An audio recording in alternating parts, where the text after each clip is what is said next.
Zachary Levi here, again for the final time, back full circle in Redwood City. Behind me, inside, critics and fans alike are getting some hands-on experience, an hour's worth of gameplay of pre-release code. Simultaneously, the studio dev team is hard at work, crunching, optimizing, and polishing all the last little bits of code for what we will all come to know and love as the new Tomb Raider. It's a culmination of everything, and the clock is ticking.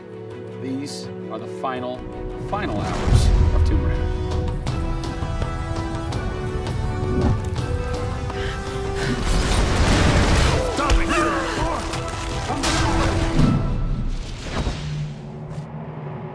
Tonight we have a large audience coming in. We decided that rather than going to one of our partners and just doing a live stream, we decided you come to us. Yeah. We have a big area in the studio, and let's open it up. Have you ever done anything like this before? No, we've never done it, because right now we've got black curtains up around a specific area of the studio, which is our next big thing. Mm-hmm. Only a select few people have been allowed to come in, right. And everybody's heavily NDA'd, and now we're going to bring 80 plus people into the studio. Well, it's exciting, to bring those type of people into the studio. They're the fans, they're the people who love it, and we want people to be a part of their experience. On one half of the studio, all that is going on like crazy, but basically in half the studio, you guys are just pounding, working out every last glitch, every last bug, making sure that it's all just perfect, done and perfect, exactly, for your certs on Friday. Yeah. What happens when a game fails cert? Then things start getting like, sweaty around here. You're dicing with death right there. We might be missing a release date. That's how big a day this Friday is. Yeah, it's huge. If we submit and they come back and say, hey, there's maybe 35 things that we'd like to change, then as a studio, we'll change them. We'll improve them. Or there's small things that they say, hey, this experience might be better if you just fix this little thing. Then of course the team are literally sitting there waiting for that to happen. And there has been games I've worked on where we've submitted, and within 24 hours it would get kicked back, and they'd say, hey, you guys are crazy, you shouldn't have submitted it. So, there are 80 people in the office right now. You're 4.5 days away from delivering this thing, and they're strewn about. What are they all doing? So we have guys working out of very prioritized hit lists, right? So we say, okay, this is the most egregious thing that we've noticed lately. We'd like for you to focus in on it. What are you guys debugging here? Looking at some menu transitions. Oh yeah, we want to make sure everything feels snappy all the time. Menu transitions, if I had a nickel for every time. One of the toughest things with Lara as a character is her hair. You try to simulate hair in a video game, and it's not always exactly the way it would be in real life. But that's something that's, I think the fans really point that out, and they want Lara to look as good and as believable as possible. So even in the home stretches, we're trying to sweeten it and make you believe it.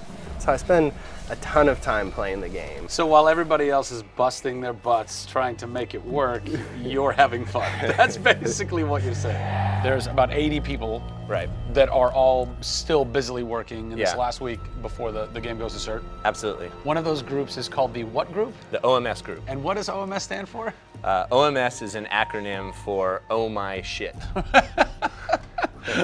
And what does that mean exactly? When you're into the high octane moment, the only response we were challenging the team that it could come back with was, I would exclaim, oh my shit, that's awesome, right? Like, I couldn't even cuss properly. It could have been the OMHG, the oh my holy God team. Yeah. But oh my shit, oh my shit, it resonated. So many companies focus on the explosions, and we love explosions. I mean, there's plenty of them in the game.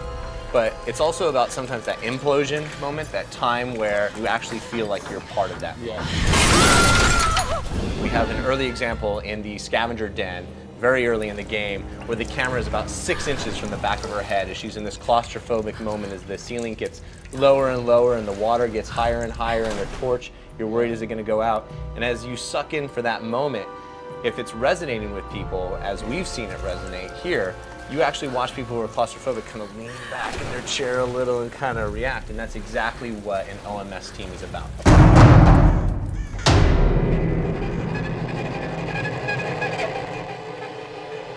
You feel confident that in 4 days, in 4.5 days, this thing is like ready to ship and ready to rock and gonna blow people's minds? How about we look at that? I got a board that'll tell us. Oh yeah, where's your board? Right over here. I'm a stats guy, right? Okay. Like, it's gotta be like the McNamara version of reality, right? So, and getting things done, like it's very NORAD-like with the update on where we are with bug count. So we have the number of days that we wanna count down for, the priorities of what people are given against, and then an overview of how many things are remaining to be resolved per person. Carrie's got her work cut out for her. Come on, Carrie. Yeah. Ultimately, we have to figure out how do we hit the quality on a predictable timeline. So right now, we're trending towards being able to hit that in 12 days. But you need to deliver in 4.5. Correct. So what does that mean? I need to go right now. Where's your head at right now, knowing that in 4 days, it's got to be completely done? I'm super critical of what we do. You know, you tend to be perfectionists. I'm absolutely that way. It's more like, this is leaving now. You're done working on it because time's up. And you're like, but there could be one more thing I could do. It's a weird feeling because it's been part of our lives for a very long time. How long have you been on it? Definitely 4 years, like 4 years. Yeah, 4 years. That's insane. I know. I was young. Yeah. Fresh face. I was young then. Yes. No bags, no grey hair. Yeah.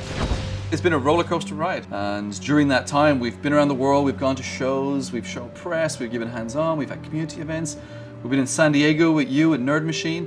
We've seen people excited to see this and play this game, and it's been awesome.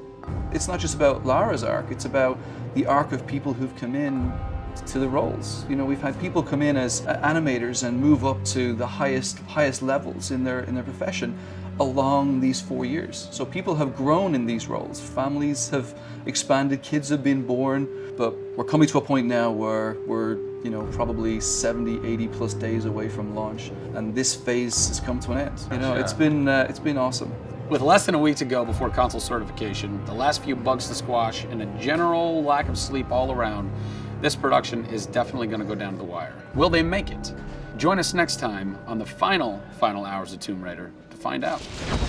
Pre-order today and receive an Amazon-exclusive Final Hours edition, which includes an art book and in-game aviatrix skin. You'll also receive the Shantytown multiplayer map. Plus, get access to the Tomb Raider scavenger hunt, where you can unlock DLC and win great prizes, such as a life-size Laura statue, an ATV, and a trip to Fiji. Pre-order Tomb Raider now.